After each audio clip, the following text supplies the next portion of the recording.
एक टर्म काँग्रेसमधनं लढवून, एक टर्म अपक्ष लढवून, त्याच्या आधी त्याआधी राष्ट्रवादीचं काम करून असा एक उमेदवार उभाटाने दिला आहे. त्याच्यामुळे तिकडच्या शिवसैनिकांनी विचार करावा की उद्धव साहेबांकडे कोण निष्ठावंत आणि कट्टर उमेदवार त्या ठिकाणी राहिला नाही आहे. मतदार हे ठरवतात कोणाला मतदान करायचं आहे, पण कोणी पार्टी घ्यावा ही घ्यावा अशी आमची कोणाची इच्छा नाही आहे. ज्या दिवशी इलेक्शन होईल त्या दिवशी कळेल की मतदार कोणासोबत आहेत आणि कोणत्या माणसासोबत आहेत. प्रत्येक पक्षाने लढणं हे गरजेचं असतं. ही निवडणूक आहे. उद्या जर आपण ठरवलं कोणीच लढायचं नाही, फक्त एकच कोणतरी येणार निवडून येणार, मतदारांना ती गोष्ट आवडणार नाही. पण ते जनतेमध्ये मिसळणारा आमदार किंवा जनतेसाठी उभा राहणारा आमदार, कधीही काहीही अडचण असेल तिकडे स्वतःहून उपलब्ध होणारा आमदार, अशी ही त्यांची माहीम विधानसभेत ओळख आहे आणि त्यांचं काम आहे. त्याच्यामुळे 100% त्यांना उमेदवारी मिळणारच होती, त्यांना मिळाली आहे. आणि मला खात्री आहे की जी कामं केली आहेत मतदार आमच्या माहीम विधानसभेतले हे विसरणार नाही, त्यांच्या पाठीशी खंबीरपणे उभे राहतील. व्हिडिओचे प्रायोजक आहेत लाईफलाईन सर्व्हिसेस, स्वच्छ टँक, स्वच्छ पाणी.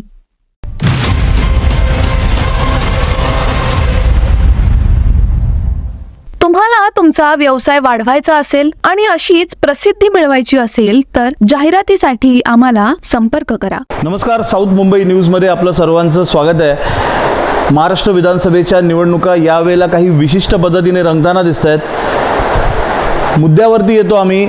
माहीम दादर या विधानसभेमध्ये हाय वोल्ट राजकीय ड्रामा रंगला आहे असं माध्यमांच्या माध्यमातून बातम्या चालू आहेत. त्याचं एकमेव कारण म्हणजे सदा सरवणकर यांची उमेदवारी आणि ते उमेदवारी अर्ज भरतानाचे आलेले वेगवेगळी चलचित्र, आलेल्या वेगवेगळ्या बातम्या. आपण थेट समाधान सदा सरवणकर यांच्याकडूनच याची विस्तृत माहिती घेतोय. साहेब नमस्कार. या विषयाबद्दल आम्हाला खरी आणि विस्तृत माहिती हवी होती. नेमकं काय घडतं आहे आपल्या ह्या मतदारसंघात? हा मतदारसंघ शिवसेना भाजप युतीचा मतदारसंघ आहे. त्याच्यामुळे शिवसेना भाजप युतीच्या वतीने आमदार सदा सरवणकर यांनी आज फॉर्म भरलेला आहे आणि प्रचाराची आमची गेले 15 दिवसापासून आमचा प्रचार सुरू झालेला आहे. त्याच्यामुळे बाकी काय दुसऱ्या गोष्टी याच्यात कुठल्याही नाही आहेत. फॉर्म भरून आजपासून आमची प्रचाराची मोहीम सुरू झाली आहे. हाऊसिंग सोसायटीच्या पाण्याच्या टाक्या स्वच्छ करणारी मुंबईतील नंबर 1 कंपनी म्हणजेच लाईफलाईन सर्व्हिसेस.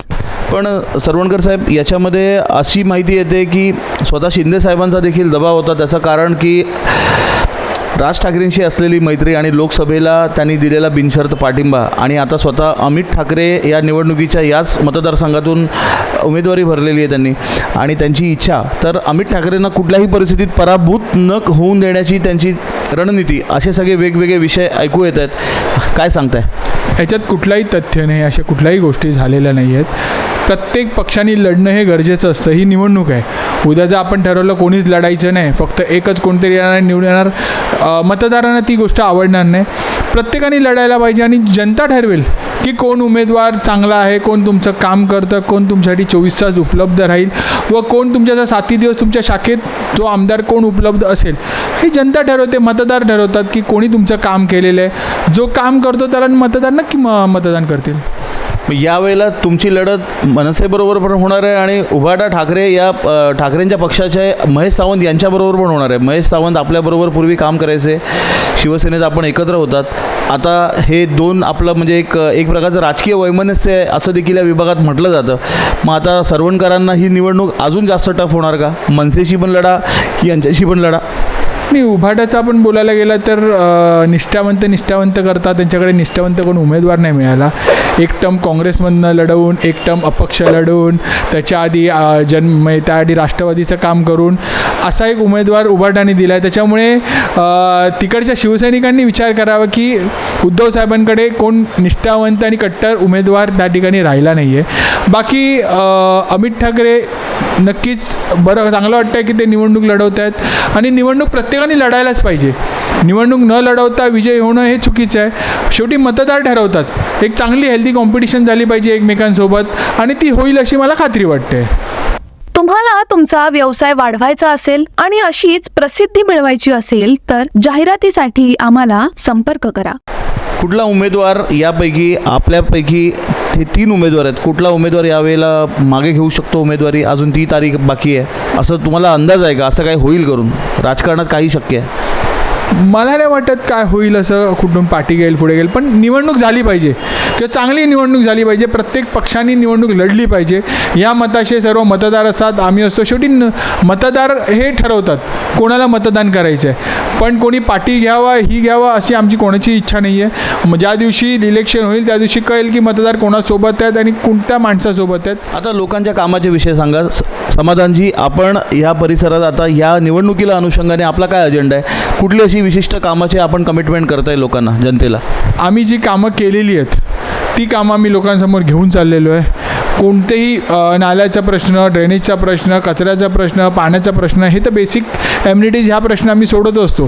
त्यासोबत आमच्या सर्वात महत्त्वाचा विषय म्हणजे आज माहीम विधानसभेमध्ये आज 14,000 कुटुंबांचं एक क्लस्टर डेव्हलपमेंट म्हणजे दादर आहे, माहीम आहे, प्रभादेवी आहे, या परिसरांमध्ये क्लस्टर डेव्हलपमेंटच्या माध्यमातून आज आमचे प्रकल्प सुरू आहेत. शिंदे साहेबांच्या नेतृत्वाखाली व देवेंद्र फडणवीस साहेबांच्या नेतृत्वाखाली हे सर्व प्रकल्प सुरू आहेत. त्यांच्या मिटिंग्स झालेल्या आहेत, त्यांचं एक काम सुरू झालेलं आहे. म्हणजे या माहीम विधानसभेसाठी किंवा मुंबईसाठी हा सर्वात मोठा प्रकल्प असेल की ज्या मोडकळीस आलेल्या इमारती आहेत की ज्यांचे डेव्हलपमेंट होऊ नाही शकत, अशा ह्या काही इमारती आहेत. त्यांचं अनेक वर्षापासून लोकांना ज्या काही अडचणी आहेत त्या इमारतींमध्ये हे एकत्रित करून आज क्लस्टर डेव्हलपमेंटचे विषय चालू आहेत आणि एक चांगल्या प्रकारे शिंदे साहेबांनी यासाठी पुढाकार घेतलेला आहे आणि ते काम मार्गी लागत आहे. पुन्हा एक राजकीय प्रश्न. आज स्वतः सरवणकर साहेब वर्षा बंगल्यावरती होते. आज रॅली घेणार होती अशी देखील चर्चा, आणि त्या रॅलीमध्ये सहभागी न होता सरवणकर साहेबांनी आपल्या कुटुंबियांसोबत जाऊन तिकडे उमेदवारी अर्ज भरला आणि तिकडे रॅलीसाठी असलेली लोकं सगळी वाट बघत होती. याचं काय कारण होतं? कुटुंबांसोबत त्यांनी फॉर्म नाही भरला. कुटुंबियांसोबत फॉर्म नाही भरला. त्यांनी भारतीय पक्षाचे जिल्हाध्यक्ष असून देत, त्यांचे पदाधिकारी असून देत, यांच्यासोबत एक ठराविक, आपण शेवटी हिंदू धर्मात आहोत, आपण एक वेळ त्या गोष्टी आपण पाळत असतो. त्या वेळेनुसार आज त्यांनी तो फॉर्म भरलेला, त्या वेळेत फॉर्म भरणं गरजेचं होतं.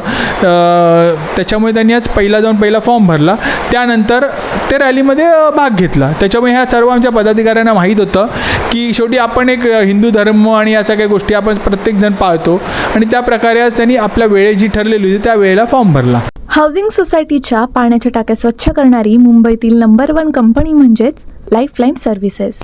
आपले पालघर साईडचे जर मी चुकत नसेल तर तिकडचे आमदार, त्यांना उमेदवारी न मिळाल्याने ते प्रचंड नाराज होऊन रडत होते. मीडियाने सगळी ती बाईट वगैरे दाखवलेली आहे आणि माझ्यावर प्रचंड अन्याय झाला, उद्धव ठाकरे देव माणूस आहेत, असं सगळं त्यांच्या प्रतिक्रिया होत्या. आणि एकनाथ शिंदेंवरती त्यांनी आरोप केला की मला डावललं वगळलं. बाकी 39 आमदारांना संधी दिली पण मला संधी नाही दिली. परंतु या ठिकाणी असं म्हटलं जातं आहे की सरवणकर साहेब या ठिकाणी नडून बसले पक्षश्रेष्ठींना आणि ही उमेदवारी त्यांनी रेडूनच नेलेली आहे. शेवटचा प्रश्न आहे सर, जो माणूस काम करतो त्याला उमेदवारी नक्की मिळते. आज आमदार सुधा सरवणकर 15 वर्ष नगरसेवक, 15 वर्ष आमदार, आणि आज गल्ली बोळात ते त्यांना ओळखतात लोक. प्रत्येक इमारतीमध्ये आपण माहीम विधानसभेमध्ये फिराल तर त्यांचं काम लादीकरण असून दे, ड्रेनेजचं असून दे, पाण्याचं असून दे, उद्यानाचं सुशोभीकरण असून दे, मैदानाचे सुशोभीकरण असून देत, आणि अनेक कामं आज त्यांनी केलेली आहेत. आज आपण सेनामोहनच्या बाजूला आज आपण अनेक वर्षापासून प्रकल्प बंद आहे तो बघितला, त्याच्यासाठी ते पुढाकार घेतात की हा प्रकल्प कसा चालू होईल. मुख्यमंत्री साहेबांकडे बैठक झालेली आहे या बाबतीची.